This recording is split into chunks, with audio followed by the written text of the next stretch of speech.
वाराणसी में हाल में ही पांडेपुर लालपुर क्षेत्र निवासी 19 वर्षीय किशोरी को 29 मार्च से 4 अप्रैल के बीच अगवा कर 23 लोगों द्वारा बलात्कार किया गया। मीडिया रिपोर्ट के मुताबिक बहुत हीला हवाली के बाद पांडेपुर थाने में शिकायत दर्ज की गई। अभी तक 9 बलात्कारियों की गिरफ्तारी हुई, अन्य की नहीं। पीड़िता की हालत बेहद गंभीर है और शहर के एक छोटे अस्पताल में उसका इलाज चल रहा है, जहाँ उच्च मेडिकल सुविधाओं का भी अभाव है। आशा है आप गैंगरेप की इस दर्दनाक घटना की संवेदनशीलता को समझेंगे, हमारी मांगों पर गौर करेंगे और उचित कार्रवाई के आदेश देंगे ताकि पीड़िता को न्याय प्रदान किया जा सके। वाराणसी से पुनीत यादव की खास रिपोर्ट।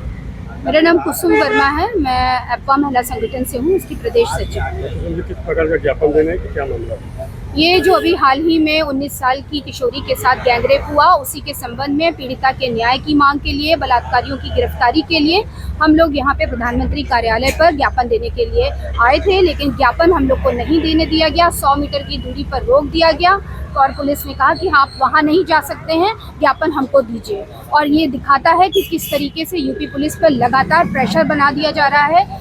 खुद मोदी के संसदीय क्षेत्र में बेटियां सुरक्षित नहीं हैं। पूरे देश की स्थिति को इससे समझा जा सकता है कि किस तरह के हालात बेटियों के साथ यहाँ पर हो रहे हैं। लगातार बनारस के अंदर ये घटनाएं बढ़ती चली जा रही हैं, इसलिए कि अपराधियों और बलात्कारियों की गिरफ्तारी नहीं होती। कड़े जो उनके ऊपर कार्रवाई होनी चाहिए, उनके ऊपर कड़ी कार्रवाई नहीं की जाती है। डबल रेल इंजन की सरकार कहती है कि बेटी बचाओ बेटी पढ़ाओ, लेकिन ऐसी जो है वाराणसी के सांसद जो प्रधानमंत्री है उनके यहाँ पर ऐसी घटना हो जा रही है, क्या कहना है? ये अपने आप में बड़ा सवाल है। डबल इंजन की जो सरकार है वो जो है महिलाओं के ऊपर डबल शोषण करती चली जा रही है।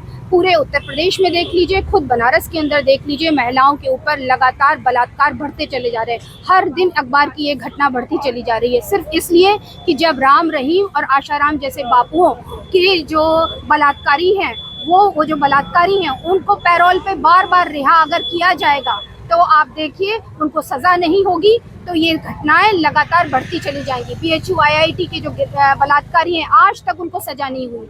जब इस तरह की घटनाओं में अपराधियों का संरक्षण करेगी सरकार, तो आप समझ लीजिए कि इस देश के अंदर बलात्कार जो हैं थमने वाले नहीं। मेरा नाम इंदु है और मैं दखल संगठन से हूँ।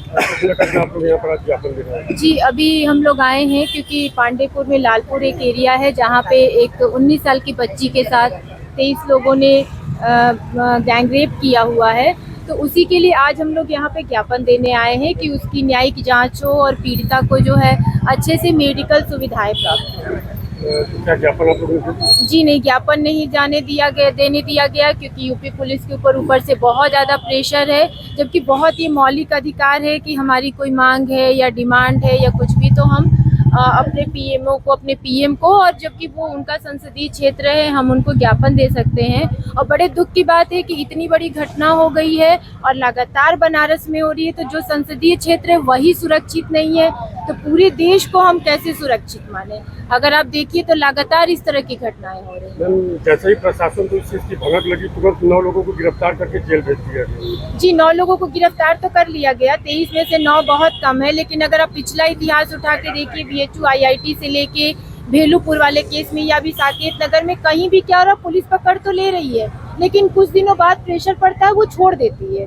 क्योंकि स्टार्टिंग में उनको उस प्रेशर से बचना होता है तो कुछ लोगों को पकड़ लेते हैं। और इस बार भी हम लोग इस बात के लिए श्योर हो रहे हैं कि शायद ही किसी और को पकड़ा जाए और इन लोगों को भी छोड़ दिया जाएगा। ये जो घटना शुरू में स्टार्ट हुआ वो हुक्का बार से हुआ लंका के लिए, तो उस हुक्का बार के बारे में जैसे तमाम हुक्का बार पार्लर यहाँ पर चल रहे, उस बारे में आपका क्या कहना है? जी, उसके बारे में ये जरूर कहूँगी कि प्रशासन को इस चीज़ का जरूर ध्यान रखना चाहिए कि जो बार चल रहे हैं या स्पा चल रहे हैं वो किस तरह से हैं, उनको लाइसेंस है कि नहीं, लाइसेंस किस तरह का है और क्या, तो इस पे बिल्कुल प्रशासन को काम करना चाहिए किसी भी ऐसी जगह पे।